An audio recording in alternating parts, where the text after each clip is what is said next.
Mesdames et messieurs, bonsoir. Donc nous allons passer ce soir à l'interdiction de capturer un animal pendant Shabbat. Cette mitzvah, cette interdiction de... L'interdiction de capturer donc un animal, on va d'abord étudier les sources de cette interdiction. Alors pour ceux qui viennent de nous rejoindre ce soir, je vous rappelle que parmi les mitzvot qui sont liés au Shabbat, il y a bien sûr les transgressions, mais aussi les commandements positifs. À force de parler des 39 travaux, on finit par oublier que le Shabbat, c'est aussi des choses magnifiques. Se réveiller tôt le matin pour étudier la Torah, se réveiller pour aller prier, pour être en compagnie de gens, développer l'amitié sur le plan communautaire, mais également développer l'amitié même avec d'autres personnes qui viennent enrichir la vie du quotidien et l'expérience du quotidien, autour bien sûr de la Torah et des mitzvot. C'est essentiellement ça, l'univers positif et joyeux et heureux du Shabbat. C'est d'abord quelque chose de positif. À partir de ces dimensions positives, il y a aussi des choses pas toujours évidentes à comprendre, dont les plus célèbres sont les 39 travaux. Mais il y a aussi des choses qu'on ne fait pas à Shabbat, qui ne se font pas, comme l'on dit, et qui ne sont pas explicitement inscrites comme étant les 39 travaux. Pour quelle raison? Pour tous les 39 travaux interdits Shabbat, c'est-à-dire qu'on appelle en hébreu les Av Melachot, vous devriez noter ça, parce que ça fait partie des choses qu'il faut savoir. Av Melacha, étymologiquement, c'est un père de famille de travaux interdits.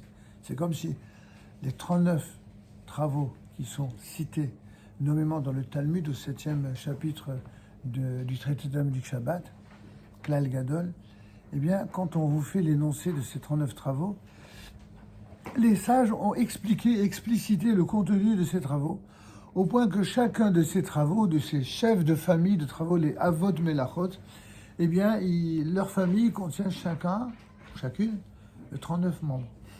Et il y a 39 toladot pour chacun des 39 travaux. Bienvenue au club. Vous avez vu le plat de résistance? Formidable. Alors je vous rassure, au-delà des apparences compliquées, insupportables, impossibles, c'est tout à fait possible, c'est tout à fait compréhensible. Il suffit d'étudier les tenants et les aboutissants.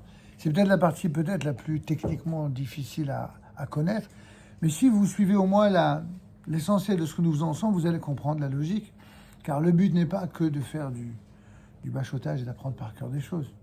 Si c'est comme ça que vous fonctionnez, tant mieux pour vous, mais c'est pour ça que je fais aussi des vidéos. Le but, c'est vraiment d'arriver avec le temps à tisser une toile de compréhension des principes, vous permettant même, dans un cas où vous n'êtes pas sûr, de retrouver la réponse. Ça ne va pas faire de vous des rabbins, je vous rassure, mais au moins de bons juifs, qui auront toujours la possibilité de vérifier quand vous avez un doute.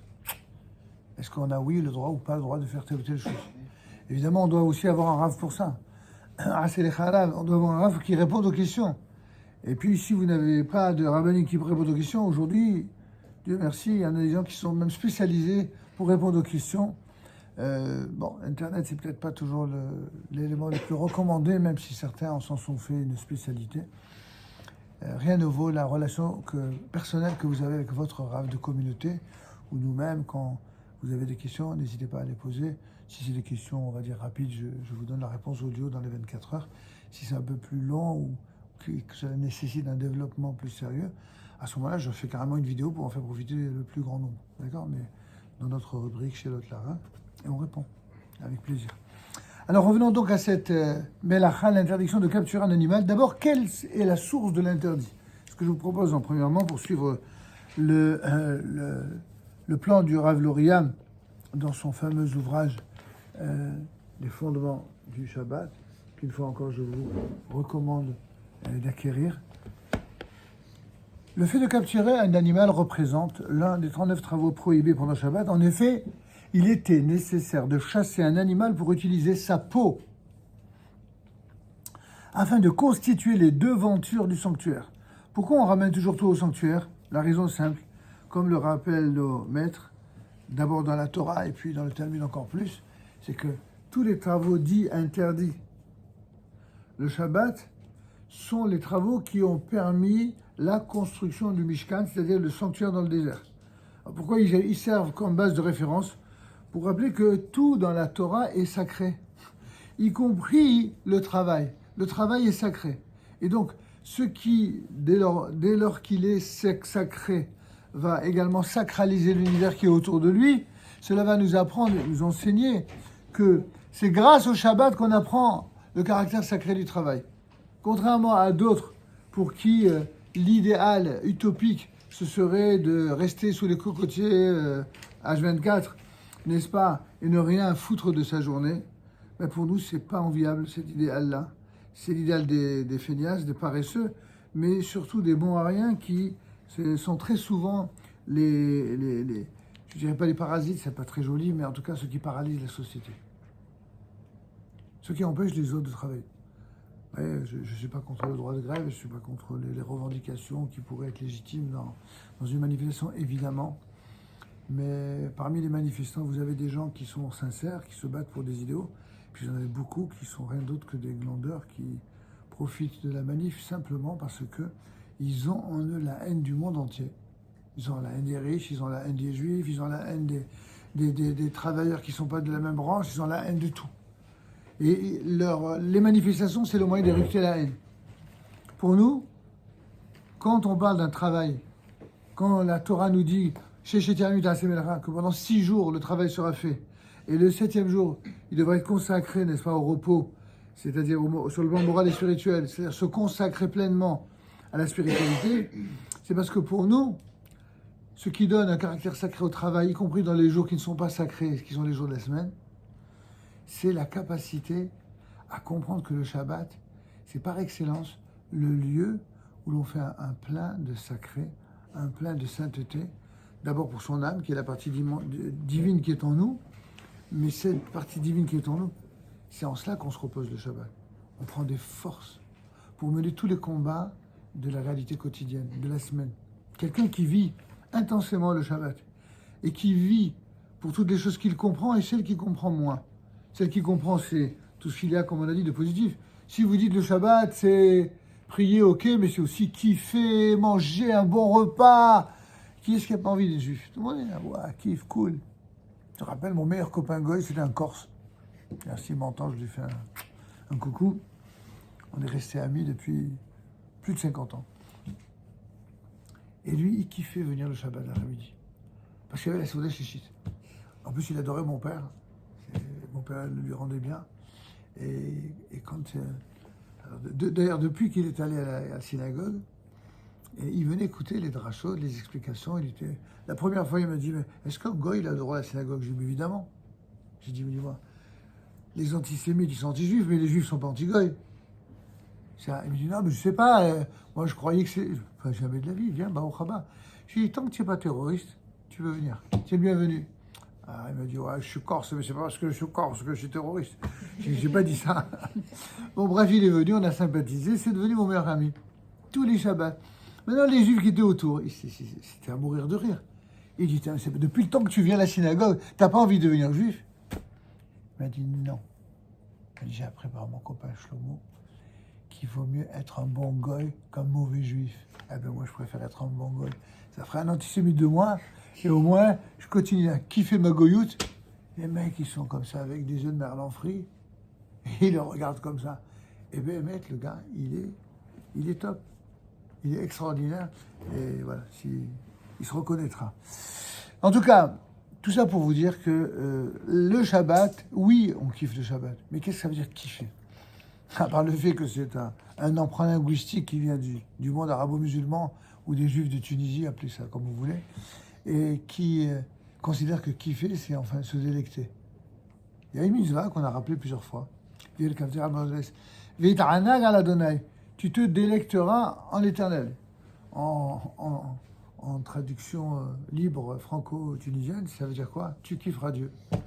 Tu kifferas l'Éternel. Il n'est pas marqué tu kifferas la chota ou la bocha. Il est marqué tu kifferas l'Éternel. Maintenant, qu'est-ce que c'est kiffer l'Éternel? Pour une fois, on va leur faire plaisir à nos amis, nos frères tunisiens. Dans le Talmud, il y a marqué.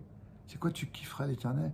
C'est que le jour du Shabbat, tu prends un bon repas, tu boiras des choses qui sont bonnes, mais également, tu mettras un beau vêtement et tu jouiras de tout ce qui peut être jouissance physique. Ça inclut les relations entre un homme et son épouse, le Shabbat, qui sont une mitzvah plus grande que les autres jours de la semaine. Donc c'est vraiment le kiff dans tous les sens du terme, seulement attention, à une condition, c'est que ce soit agréable. C'est pas une condition subsidiaire, parce que c'est une manière de redéfinir ce que nous on appelle le kiff. C'est grâce au Shabbat qu'on sait ce que c'est que le kiff. Le kiff, c'est que lorsque la jouissance, elle est physique et spirituelle. Une jouissance qui est que physique, c'est une jouissance animale. Elle n'est pas enviable d'après la Torah. Une jouissance qui est physique et qui est spirituelle, elle fait jouir et le corps et l'âme. Et ça, c'est un autre niveau. Ça, c'est le niveau du Shabbat. Quand quelqu'un veut devenir juif, il doit comprendre qu'il n'y a pas de contradiction, justement, entre les deux. C'est le Shabbat qui lui permet de comprendre le lien. Dieu ne nous a pas donné la vie sur terre pour vivre dans la contrition et vivre dans l'austérité permanente. Il y en a qui, malheureusement, même certaines personnes pieuses dans le judaïsme de l'exil, ont fini par arriver à cette conclusion parce qu'ils souffraient tellement de l'antisémitisme, ils souffraient tellement des mauvais traitements, que leur judaïsme, finalement, n'était pas très heureux. Avec le retour du peuple juif en terre d'Israël, et aussi, surtout, le retour des séfarades en Israël, alors on a compris que le judaïsme, ça pouvait être aussi un judaïsme de jouissance dans tous les sens du terme. Mais attention, c'est une jouissance licite, pas dépravée. C'est pas parce qu'on parle du corps et de l'âme qu'il y avait aussi ce qu'on appelait la prostitution sacrée des Cananéens. Ils prétendaient unifier le corps et l'esprit pour la jouissance. Mais c'était de la dépravation, c'était des orgies. Ça n'a rien à voir. C'est pas ça du tout dont on parle. La jouissance du corps et de l'âme, pour l'exemple que j'ai donné, c'est uniquement entre un homme et sa femme. C'est pas entre les hommes et les femmes, c'est entre un homme et sa femme. Comme j'aime à le répéter, le jour où un juif demande son épouse en mariage, sous le dé nuptial, il fait un vœu. C'est qu'à partir de ce jour-là, celle qu'il épouse, ce sera à jamais la femme la plus belle au monde. Il n'y en aura aucune autre. Ça, c'est un juif normal. Ça, c'est un juif de Torah. Vous allez me dire, ouais, mais si c'est un cajot, si elle n'est pas belle, je dis, ben, pas grave, tu te conditionnes. Tu te conditionnes à considérer que c'est la plus belle. Parce que si tu te conditionnes pas à cela, alors si te vient une maladie purement masculine qui consiste à aller chercher ailleurs, tu vas être en incohérence. D'abord vis-à-vis de Dieu, ensuite vis-à-vis de ton peuple, et surtout, enfin, vis-à-vis de ta propre épouse. Épouser une femme pour la trahir, c'est ignoble, c'est indigne, et c'est tout le contraire de la logique de la Torah. Quelqu'un qui se prétendrait religieux et qui va étudier le matin et qui trompe sa femme le soir, on peut le dire d'une manière moins agressive, c'est un pauvre type qui ne comprend pas la logique de la Torah. Et si on le dit d'une manière plus agressive, c'est un salaud qui trahit et Dieu et son peuple. Tout autant que, évidemment, son épouse. C'est pas compatible. Alors c'est important, quand on veut devenir juif, par exemple, de comprendre que cette logique-là, elle est propre à la Torah. Ça ne veut pas dire que chez les non-juifs, on encourage à l'infidélité, c'est pas dit ça. Mais dans le monde non-juif, on a vu qu'il y a une dégringolade spirituelle progressive, constante. D'abord, du judaïsme, on est passé au christianisme, du christianisme, on est passé à l'islam, de l'islam, on est passé à l'ensemble des univers dits progressistes et humanistes, c'est-à-dire on se débarrasse de Dieu. Et donc c'est le règne de l'idolâtrie, de tous les vices, mais tout à fait assumé. Hein. Et la Torah, elle dit non, tu as envie de kiffer, kiffe, mais cachère, proprement. Un homme a des besoins physiques, humains, affectifs, une femme aussi. Ce ne sont pas les mêmes besoins, ça ne se présente pas de la même manière. Chacun doit apprendre ce que c'est qu'un homme, il doit apprendre ce que c'est qu'une femme, comment qu'elle fonctionne. Une femme doit apprendre ce que c'est qu'un homme et comment il fonctionne. Chacun doit apprendre. D'ailleurs, c'est pour ça que je donne des cours de préparation au mariage. En fin de compte, pour faire en sorte qu'ils ne divorcent pas. Parce que si on ne s'est pas vraiment préparé au mariage, avec la génération mal élevée dans tous les sens du terme qu'on a, c'est tous des candidats au divorce ou au suicide. Ce qui, des fois, l'un n'empêche pas l'autre d'ailleurs. Alors que le mariage, c'est au contraire. C'est assumer tous les combats qu'il faudra assumer pour être un juif exemplaire, être un époux exemplaire, être une épouse exemplaire. Et ça, c'est pas facile. Ça demande des efforts. Les mêmes efforts que l'on fait quand on n'est pas né juif et que l'on fait quand on veut devenir juif. Il s'agit d'épouser, non pas un homme ou une femme, mais d'épouser Dieu, d'épouser un peuple, d'épouser une vision. D'accord ? Alors, je referme cette parenthèse pour souhaiter la bienvenue à nos nouveaux élèves. Revenons donc à cette interdiction de capturer un animal. Le fait donc, disions-nous, de capturer un animal représente l'un des 39 travaux prohibés pendant le Shabbat. En effet, il était nécessaire de chasser un animal pour utiliser sa peau afin de constituer des devantures du sanctuaire. Comme je le rappelais à l'instant, tous les travaux interdits sont les travaux qui étaient accomplis pour l'érection du tabernacle, c'est-à-dire la fabrication, le montage et le démontage du sanctuaire du désert pendant les 40 ans. Cet animal, qu'on appelait le tahash, n'existe plus à notre époque. On traduit dans les Bibles du rabbinat, je crois, le daman. Et il est apparu à l'époque de la sortie d'Égypte. Il était doté de propriétés et de couleurs atteignant une splendeur inégalable. Et donc finalement, on se demande alors, pourquoi si ça a disparu, pourquoi l'interdiction, elle est restée ? Rappelez-vous ce que j'ai dit. Chaque chose qui a été faite pour le sanctuaire a été assortie d'une sacralisation qui ne sera jamais. Pourquoi on n'aime pas désacraliser dans la Torah ? Parce qu'on veut laisser à la beauté sa caractère éternel, à l'image de Dieu. Quand on épouse une femme, pour les bonnes raisons, on n'a pas envie d'avoir et de connaître aucune autre femme que elle. Et s'il vient l'idée d'avoir une autre pensée, c'est qu'en fin de compte, on n'a pas épousé pour les bonnes raisons. Et si on n'a pas épousé pour les bonnes raisons, alors Dieu va nous récompenser selon ce qu'on mérite. C'est-à-dire une femme qui va lui pourrir la vie jusqu'à la fin de ses jours ou jusqu'au moment du divorce. Si un homme, il épouse une femme parce qu'elle a une âme formidable, une vraie personnalité, et qu'en plus elle est belle, pourquoi pas ? Alors tant mieux. Donc ils seront heureux, ils auront des enfants, des petits-enfants, et voilà, comme dans les contes de fées, mais dans la réalité. Mais si la seule raison pour laquelle il épouse, c'est simplement parce qu'elle est sexy, le pauvre ou la pauvre. Il n'y a pas une mitzvah d'être un pou, évidemment. Pas une mitzvah d'être repoussant, pas du tout. Au contraire, c'est une mitzvah d'être une belle femme pour son mari. Mais si un homme, il ne retient que cela, alors qu'est-ce qui va se passer ? Lorsqu'elle aura des rides, lorsqu'elle aura des enfants, lorsque les années vont passer, il va se tourner vers des petites jeunes. C'est pas très beau. Donc un homme pareil, c'est pas elle qu'il aime. Ce qu'il aime, c'est que le plaisir. C'est-à-dire, il n'aime que soi. C'est pas ça le mariage. Certainement pas. Alors, quel est le lien avec l'interdiction de capturer un animal ? Parce qu'en fin de compte, les hommes qui restent pas en place, ils sont toujours en chasse.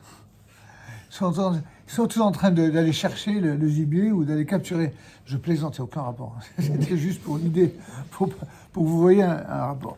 Dans la définition de l'interdiction, revenons à des considérations plus terre-à-terre de halakha cette fois. Il est important de souligner que chasser ou même tuer représente deux interdictions distinctes de la Torah. Capturer signifie limiter la liberté et le mouvement de l'animal. C'est ça qui est interdit en fait. Ça veut dire qu'il y a des fois où, par exemple, vous allez empêcher un animal de sortir d'une pièce dans laquelle vous allez l'emprisonner. Vous l'avez capturé. Vous ne l'avez pas tué. C'est déjà interdit. C'est déjà interdit Shabbat. Pourtant, c'est un animal. Bon, ça va. Non. Même un animal, surtout si c'est un animal qui n'est pas un animal... Un insecte ? Non, c'est pas vraiment le bon exemple. Mais c'est interdit aussi Shabbat ? Oui, mais pour une autre raison. Vous avez raison qu'on n'a pas le droit de tuer les insectes le Shabbat. Mais paradoxalement, on a le droit de les tuer en semaine. Parce que les insectes s'appellent aussi des nuisibles. C'est-à-dire qu'ils ont une fonction de nuisance qui est positive lorsqu'ils sont dans la nature, mais qui est négative lorsqu'ils sont parmi les hommes. Vous comprenez la nuance ? Vous êtes chez vous tranquillement à la maison, et tout d'un coup, que Dieu préserve, ne faites pas de cauchemar la nuit, vous avez vos draps couverts de saleté. Ah, vous poussez des hurlements, n'est-ce pas ? Pourquoi ? C'est évident pourquoi. Vous avez l'impression que vous allez être bouffé par des sales petites bestioles et que vous allez avoir des problèmes de l'urticaire et je ne sais quoi d'autre. Donc, vous voyez bien que c'est nuisible. Sans parler des animaux qui sont vraiment nuisibles, quoi.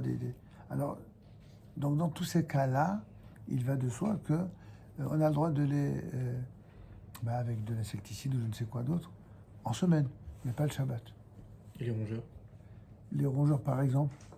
Je sais pas, une souris, un rat.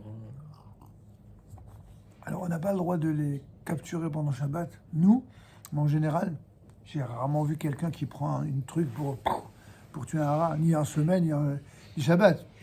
Vous mettez en général des trucs collants, ou alors des pièges, oui. Ben, vous n'avez pas le droit de les mettre pendant Shabbat, évidemment. Il faudrait être tordu pour attendre Shabbat pour le faire. Ouais, franchement, faut avoir vraiment l'esprit tordu. Mais si vous le mettez en semaine, même s'il est pris en otage de Shabbat, il commence à crier, c'est pas grave. Oui. Parce que vous l'avez fait à un moment où c'était permis. C'est clair? Bon. Oui? Pardon. Donc, on n'enlève pas les pièges? Non. Lesquels? Absolument pas. Le Shabbat. Non. Pourquoi on va enlever les pièges Shabbat? Au contraire. Il s'agit des pièges pour souris. Oui, par exemple. Ouais. Si vous avez les mêmes, par exemple, les pièges antiterroristes, c'est moutard. Si vous pouvez laisser Shabbat, la semaine, 24, H24, il n'y a pas de problème. Je vous donne l'autorisation. Parce qu'on n'en a plus besoin. Oui, amen, amen. En tout cas, bon, revenons à notre question de manière sérieuse. Le fait donc de capturer un animal qu'il est courant de chasser, par exemple pour sa peau, pour sa chair ou pour toutes ses propriétés médicales, représente une interdiction de la Torah en ce qui concerne le Shabbat.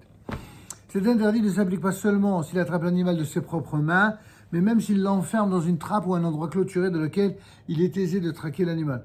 On est bien d'accord qu'on ne parle pas des nuisibles ici, hein. On parle des animaux au sens classique. Maintenant, toutefois, il n'est pas possible d'atteindre l'animal dans cette trappe après une même poursuite. Pardon, s'il n'est pas possible, je me disais quelque chose qui était bancal. S'il n'est pas possible d'atteindre l'animal dans cette trappe, même après une poursuite réelle, mais à la suite de maints efforts et d'une poursuite composée de plusieurs étapes, c'est-à-dire qu'il est nécessaire de se reposer avant de parvenir à capturer l'animal. Alors ceci représente une interdiction également, mais d'ordre rabbinique. Elle est moindre. C'est quoi cette différence entre Minatora et des Rabbanan? Je le répète, ce que j'ai déjà dit plusieurs fois, mais je le dis pour les nouveaux.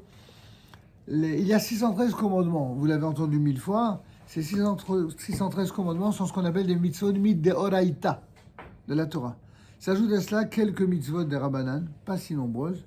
Ces mitzvot des Rabbanan, ce ne sont pas des mitzvot en plus, puisque parmi les 613 commandements, il en est une qui dit que tu n'as pas le droit d'ajouter, ni de diminuer, ni de retrancher quelque mitzvah que ce soit. D'ailleurs, au moment de la conversion, l'engagement de la personne qui est candidate à la conversion, avant de se tremper dans le mikvé, c'est non seulement d'accepter toutes les mitzvot de la Torah, mais sans aucune restrictive.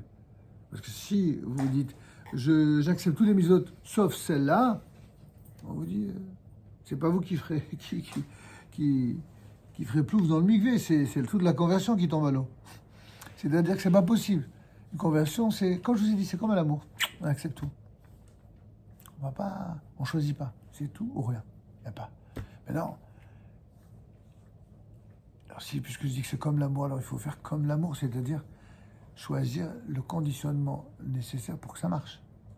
Ben, c'est la même chose quand on veut devenir juif. On sait qu'il y a des commandements. Certains qui sont très agréables et faciles à comprendre. D'autres, il est plus difficile à comprendre ou même à acquiescer, à accomplir. Parce que, on ne se transforme pas du jour au lendemain. Quelqu'un, par exemple, qui n'a jamais vécu le Shabbat, durant toute sa vie, tout au coup, on lui dit, ouais, tu veux devenir juif? Ok, mais voilà, il faut faire ça, ça et ça et ça. Waouh, c'est compliqué, pas facile. Honnêtement, pour ça que je suis plein d'admiration pour ceux qui sont des vrais convertis, sincères, sérieux, et qui décident de changer de vie, parce que ça demande un effort réel et conséquent. Mais c'est ça une vraie conversion. Après, c'est la propreté morale que l'on a devant Dieu, devant les hommes, devant les juifs, devant les non-juifs. En fin de compte, tout le monde est jugé avant, pendant et après. Ça, vous devez déjà vous y attendre. Et la question de l'image que vous voulez donner, c'est vous. C'est votre libre arbitre. Mais pour revenir à notre mitzvah ici, s'il n'est pas possible d'atteindre l'animal dans cette trappe après une même poursuite, mais qu'à la suite de maints efforts et d'une poursuite composée de plusieurs étapes, c'est-à-dire qu'il est nécessaire de se reposer avant de parvenir à capturer l'animal, ceci représente donc une interdiction d'ordre rabbinique, Donc les dérabanan, les mitzvot dérabanan, ce sont des mitzvot qui ont été institués par nos sages dans le seul et unique but de veiller au strict respect des mitzvot de Midoraïta. En d'autres termes, c'est des modalités d'application de la loi Minatora. Et donc, n'allez pas penser que parce que c'est des rabanan, c'est moins important. C'est juste que dans certains cas particuliers, quand il y a une mitzvah des rabanan avec beaucoup de doutes quant au fait de savoir si c'est vraiment interdit, pas interdit dans telle ou telle situation, alors le doute profite à l'accusé. Des fois, hein, on va être plus cool dans certaines situations quand c'est des rabanan. C'est le seul cas où c'est plus cool. Mais dans le fait même de la transgresser d'une manière volontaire et consciente, quelqu'un qui transgresse une mitzvah des rabanan, il transgresse une double mitzvah.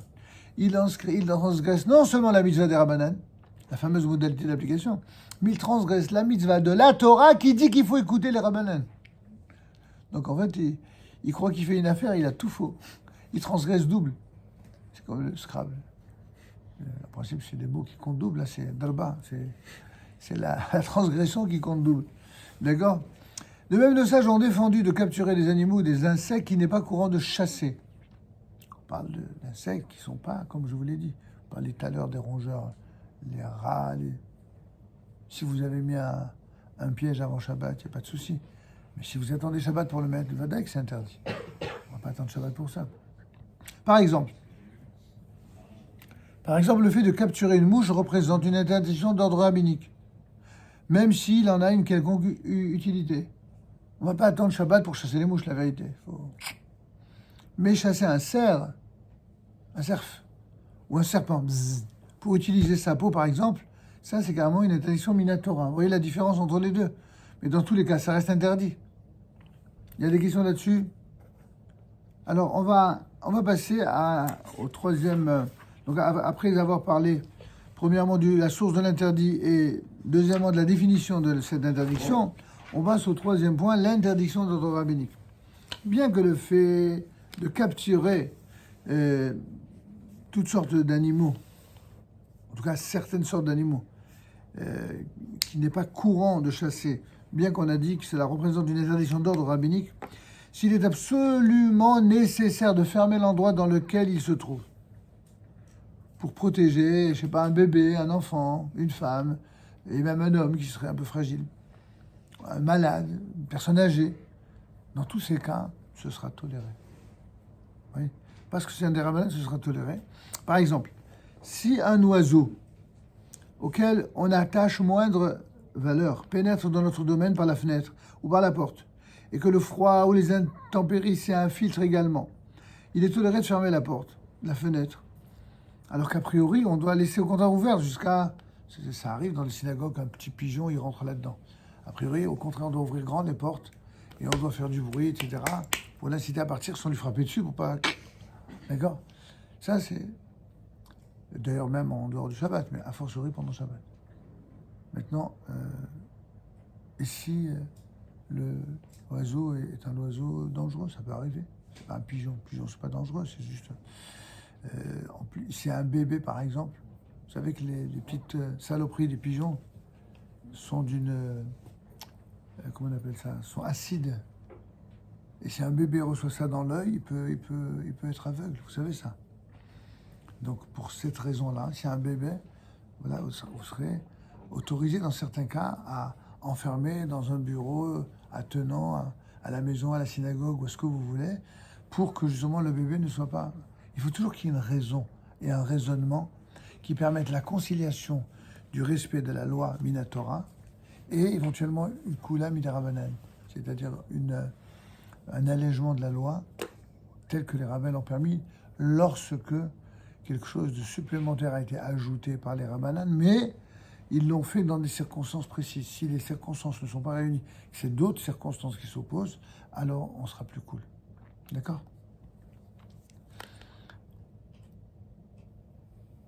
Par exemple, le fait de capturer une mouche représente, on a dit, une interdiction d'ordre rabbinique, et même s'il en a une quelconque utilité, mais chasser un cerf, c'est carrément interdit.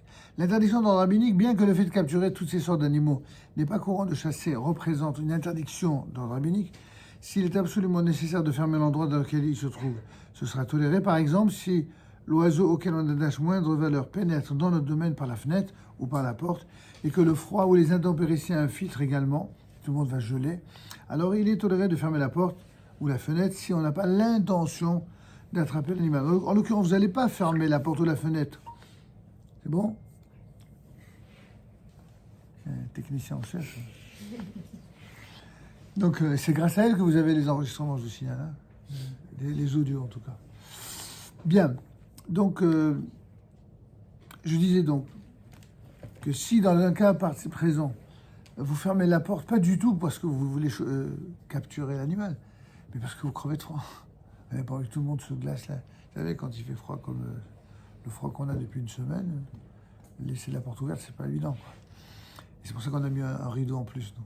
On a mis les chauffages, le rideau, parce que depuis qu'on a mis les rideaux, les gens, ils n'ont pas froid. Avant, il y avait toujours froid. Donc, il faut faire preuve d'intelligence et d'ingéniosité parfois. En tout cas, il en est de même. Il est de même permis de fermer un tiroir dans lequel on constate, par exemple, la présence de quelques mouches, ou après avoir tenté de les retirer avec un geste de la main. D'abord, on essaie de les faire partir, et elles se collent là, comme par hasard. Tant pis pour toi. Tu veux rester enfermé, alors tu n'as qu'à prendre le chaud. Même s'il est probable que quelques mouches parmi elles soient encore présentes, ce sera permis. Cette permission s'appliquera d'autant plus si de la nourriture se trouve dans ce tiroir et que la présence de mouches serait effectivement indésirable. Vous savez, la particularité des mouches, c'est qu'elle est toujours attirée par des choses qui sont en décomposition. Le sang, les immondices, on ne va pas détailler, d'accord ?